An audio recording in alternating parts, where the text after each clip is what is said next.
تحریک انصاف کو بدلایا گیا اور تختہ الٹایا گیا، اور ہمارا دلیر لیڈر وزیر اعظم عمران خان صاحب پرائم منسٹر ہاؤس سے صرف اپنی ڈائری لے کے بنی گالا چلے گئے، اور وہاں پہ جو پاکستان کی عوام کا پھر اس کے بعد رد عمل دیکھنے کو آیا وہ آپ نے بھی دیکھا۔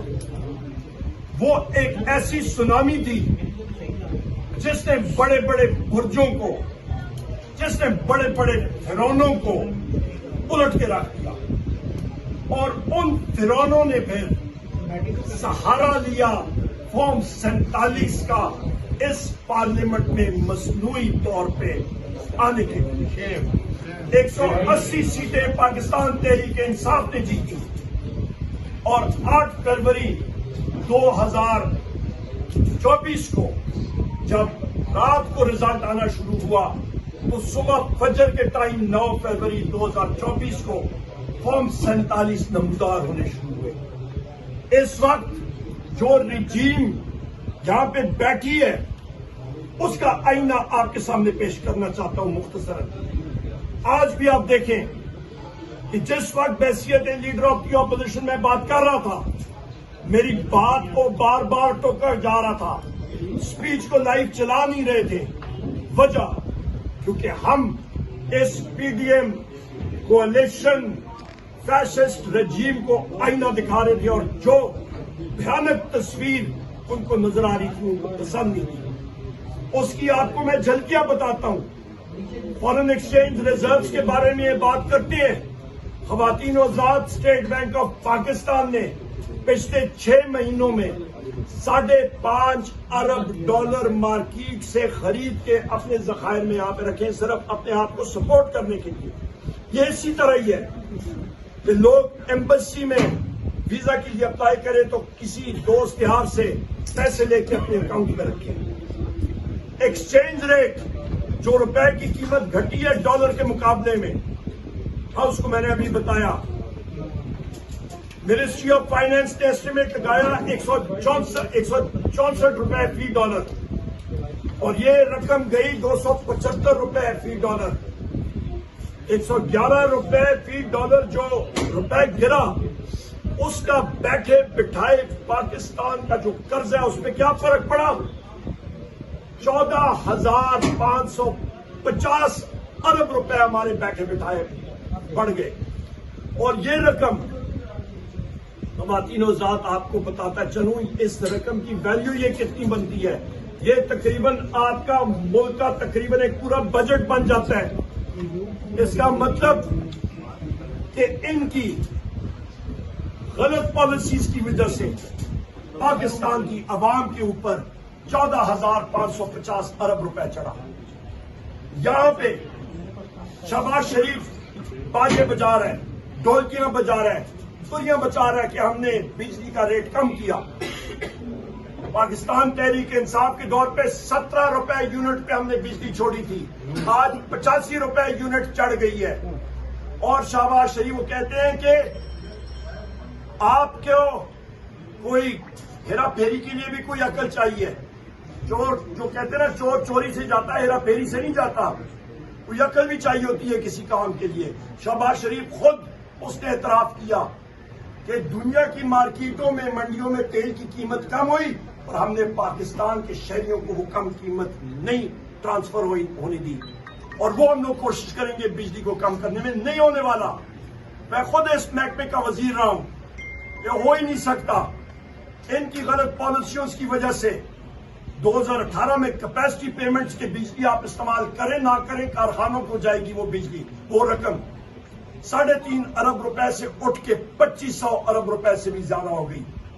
ان کی غلط پالیسی سے غلط کارخانے لگائے گئے، اور پھر کیونکہ شریف خاندان اور ان لوگوں کے سولر پینلز کی انڈسٹری ہے، سولر پینلز پہ ڈیوٹی کم کر دی گئی، اور اب کیا ہو رہا ہے؟ اب وہ کہتے ہیں کہ جی نیٹ میٹرنگ ہم لوگ الاؤ نہیں کریں گے، اس کے ریٹ ہم لوگ ختم کریں گے۔ یہ کہاں کی بے وقوفانہ حرکتیں ہیں؟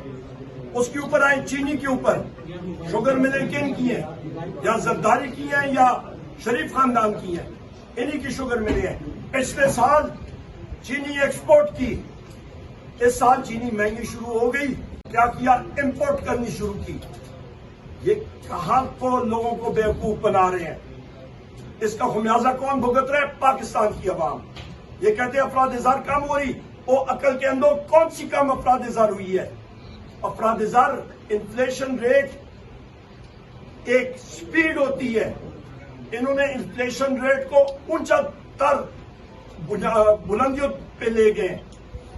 آپ مجھے بتا دیں، کوئی بھی میرا میڈیا کا ساتھی ساتھ چلا جائے بازاروں میں، کیا آپ اپنے کچن کا اس وقت خرچہ چلا سکتے ہیں اس افراد زر میں؟ کون ان کی بات مانتا ہے؟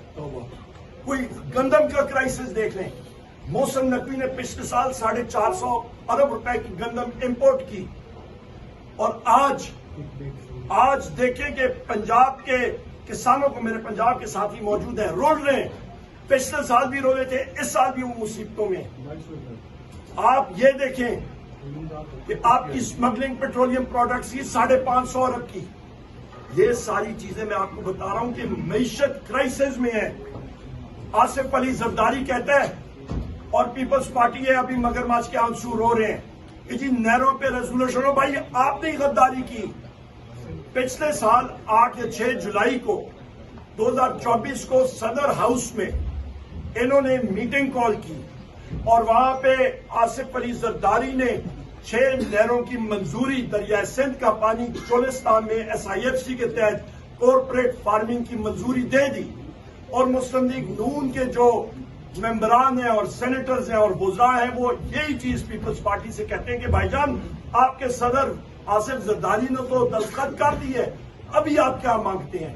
اس کی وجہ کہ PTI نے اٹھ کے، حلیم عادل شیخ صاحب نے اور ہمارے باقی ساتھیوں نے سندھ میں اس چیز کو اٹھایا، ہم نے قومی اسمبلی میں اٹھایا، اور ہم نے کہا کہ سندھ کا پانی سندھ کے لوگوں کے لیے، اس پہ ڈنڈی کوئی نہیں ہوگی جب تک کاؤنسل آف کامن انٹرسٹ کا میٹنگ نہیں بلائی جائے گی۔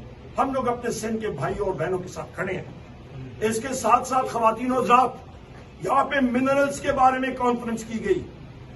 ہم بتانا چاہتے ہیں کہ بین الاقوامی دنیا میں اسی جگہ پہ انویسٹمنٹ پہ سرمایہ کاری ہوتی ہے جہاں پہ رول آف لا، آئین اور قانون کی پاسداری ہو۔ وہاں پہ یہ کر رہے ہیں انویسٹمنٹ کانفرنس منرلز پہ، معدنیات پہ۔ اور دوسری جگہ میرے عظیم قائد وزیر اعظم عمران خان صاحب کی ہمشیرہ گان کو اور ان کے پولیٹیکل ساتھیوں کو اور ان کے وکلاء کو ان سے اجازت نہیں ہے ملنے کی۔ یہ کیا کتنا بڑا اعتراض ہے اور المیہ ہے؟ یہ کہاں پہ گیا آئین اور قانون؟ دھجیاں اڑا دی گئی ہیں۔ مجھے بتائیں کہ مسلم لیگ نون کے وزراء اٹھ کے کہتے ہیں کہ وزیر اعظم عمران خان صاحب معافی مانگ لیں تو سب ختم۔ اس کا مطلب ہے کہ وزیر اعظم عمران خان صاحب کے جو کیسز ہیں وہ ہیں ہی پولیٹیکل۔ ہم سب پہ اوپر، ہم سب کے اوپر ان سارے ساتھیوں کے گھر توڑے گئے۔ یہ میری بہن انیکا بہن یہاں پہ ہیں، ان کی زمینوں کو فروخت کر دیا گیا ہے، تباہ برباد کر دیا گیا ہے۔ جتنے میرے ساتھی یہاں پہ موجود ہیں، میرے یہاں پہ میاں زر صاحب 82 سال کے ہیں، کل ان کو 84 سال کے، ان کو کل پنجاب پولیس نے پتھر مارے، ان کو سر پہ چوٹ لگی، ان کے گھر میں ان کو 2 بار اریسٹ کیا گیا۔ اس عمر میں شرم ان کو نہیں آتی، کیونکہ یہ لوگ پنجاب پولیس ایک دہشت گرد فورس بن چکی ہے، کیونکہ ان کے حکمران چور ہیں، ان کا IG چور ہے ڈاکٹر عثمان انور۔ یہ حقائق ہے۔ میرے قائد وزیر اعظم عمران خان صاحب، بشرا بی بی صاحبہ، ڈاکٹر یاسمین راشد صاحبہ کینسر سروائیور، جناب اعجاز چودھری صاحب، میاں محمود الرشید صاحب، عمر چیمہ صاحب، آپ کا اللہ بھلا کرے حسان نیازی صاحب، شاہ محمود مخدوم، شاہ محمود قریشی صاحب ہمارے وائس چیئرمین، یہ سب کے سب سیاسی قیدی ہیں۔ ان کا سرار کاکڑ صاحب بلوچستان سے جیل میں، ان سب کی غلطی ایک ہے، یہ کہتے ہیں کہ جان بھی چلے جائے ہم لوگ وزیر اعظم عمران خان صاحب کے ساتھ کھڑے ہیں، یہ ان کی غلطی ہے۔ ایک سیکنڈ جناب، اور اس کے ساتھ ساتھ آپ بلوچستان میں حالات دیکھیں۔ بلوچستان میں اسی ہاؤس کے ممبر ہیں آپ کے جناب سردار اختر جان مینگل صاحب، ان پہ اور BNP پہ سیدھا گولیاں FC نے اور لیویز نے اور بلوچستان پولیس نے چلائی۔ وہاں پہ آپ کے خواتین کو ہراساں کیا گیا اور ان کو جیل میں رکھا گیا 3 MPO کے تحت، مارنگ بلوچ صاحب اور ان کے ساتھیوں کو۔ ہم ڈیمانڈ کرتے ہیں کہ ان کو پھر کو رہا کیا جائے. پاکستان میں آزادی رائے ہونی چاہیے. آپ میڈیا ساتھیوں کے خلاف اور ہم اپوزیشن ممبرز کے خلاف پیکا ایکٹ کو ویپنائز کیا گیا, ڈیجیٹل پاکستان بل لایا گیا, اور اس کے ساتھ ہو کیا رہا ہے کہ آپ کے گلے کاٹے جا رہے ہیں. آپ کے ساتھی میڈیا اینکرز جو کوئی بات کرے آزادانہ طور پہ اس کو برطرف کر دیا جاتا ہے, اس کی زبان جو ہے وہ بند کر دی جاتی ہے. مالکان آپ کے ان کو گھٹنے ٹیکنے پہ مجبور کر دیا گیا ہے. وہ حالات اور واقعات ہیں خواتین و ذات جس کا ہم لوگ سامنا کر رہے ہیں. یہاں پہ وزیر اعظم عمران خان صاحب کا واحد میسج کہ انشاءاللہ وہ ڈٹے رہے تھے, ڈٹے رہے ہیں اور ڈٹے رہیں گے انشاءاللہ حق اور سچ اور پاکستان کی مضبوطی کے لیے انشاءاللہ تعالی. اس وقت ہماری صوبائی حکومت کو بھی مرکز سے NFC ایوارڈ کا جو رقم ہے وہ نہیں دی جا رہی ٹائم پہ, نیٹ ہائیڈل پروفٹ منتقل نہیں کیا جا رہا. آپ یہ دیکھیں کہ یہ آپ نے فورت ہاؤس پہ بات کی کہ جعفر ایکسپریس کا جو دہشتانہ حملہ تھا یہ ایک بزدلانہ حملہ تھا, دہشت گردی تھی, اور اس کو ہم لوگ کنڈیم کرتے ہیں. ہم لوگ پاک آرمی کے اسپیشل سروسز گروپ کو سراہتے ہیں کہ انہوں نے جس طرح آپریشن کنڈکٹ کیا, بٹ اسی وقت ہم لوگ پوچھنے کا حق رکھتے ہیں کہ وہ انٹیلیجنس والے لوگ کہاں تھے جن کی ذمہ داری تھی کہ وہاں پہ وہ نظر رکھیں. وہ ویگو ڈانو میں پریس کے لوگوں کے خلاف تھے, اور پاکستان تحریک انصاف اور اختر مینگل صاحب اور ساجد ترین صاحب اور BNP اور باقی ساتھیوں کے خلاف لگے ہوئے تھے. ہم لوگ اس چیز کو کنڈیم کرتے ہیں اور ہم لوگ ڈیمانڈ کرتے ہیں Hamoodur Rahman commission report, Ojhri camp commission report, Osama bin Laden Abbottabad commission report, آپ کا جنرل ضیاء الحق صاحب کا جو پیارا گرا تھا وہ رپورٹ, آپ کا جناب والا جو یہاں پہ سلالہ چیک پوسٹ پہ جو فائرنگ کی گئی تھی وہ رپورٹ, آپ کا 9 مئی کا جو ہمارے ساتھی شہید کیے گئے تھے اور فالس فلیگ آپریشن تھا اس کی جوڈیشل انکوائری, آپ کا 26 نومبر کو یہاں پہ ڈی چوک پہ فائرنگ ہو کے سنائپرز کی فائرنگ سے ہمارے 14 شہید ہوئے تھے ساتھی, وہ رپورٹ, یہ ساری ہم لوگ جوڈیشل انکوائریز بھی چاہتے ہیں اور اس کی رپورٹ بھی چاہتے ہیں. اور ایک سیکنڈ ہمارے ساتھی یہاں پہ موجود ہیں, وہ بھی انٹیلیجنس فیلئر تھا. وہ انٹیلیجنس آپریٹرز کہاں پہ تھے جو کہ ٹارگیٹ کو ڈیزگنیٹ کرتے ہیں؟ کیا ان کو نظر نہیں آ رہا تھا کہ یہاں پہ خواتین ہیں, بچے ہیں, نہتے مرد حضرات ہیں, چرواہے ہیں, وہاں پہ وہ جانوروں کو چرانے کے لیے اوپر کے پہاڑوں میں, ان کو شہید کر دیا گیا اور پھر کور اپ کرنے کی کوشش کرتے ہیں. ہم لوگ اس میں انڈیپینڈنٹ جوڈیشل انکوائری چاہتے ہیں اور انشور کرنا چاہتے ہیں کہ پاکستان ایک ہارڈ ریاست ضرور بنے, پر ہارڈ ریاست کی بنیادیں آئین اور قانون پہ ہونی چاہیے, نہ کہ فیشزم اور آپ کے جبر کے اوپر ہونا چاہیے. بہت شکریہ. عمر ایوب صاحب, ایک سوال ہے, اس کے 2 حصے. آپ نے مشروط مذمت کی ہے.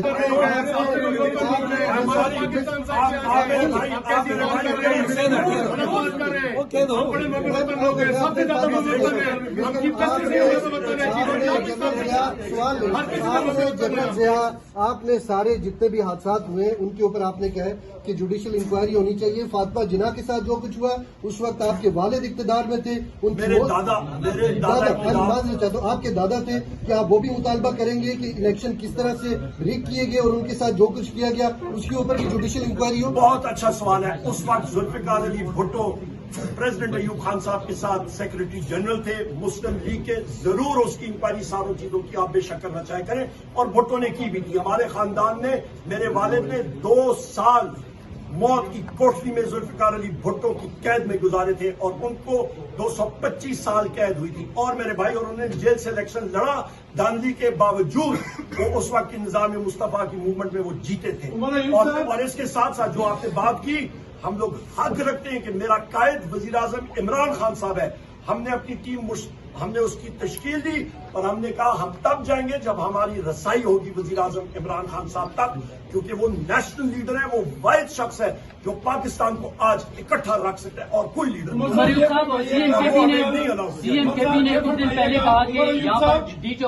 سے پہلے میڈیا کا بہت شکریہ, کیونکہ پارلیمنٹ میں جب عمر ایوب صاحب اپوزیشن لیڈر صاحب بات کرتے ہیں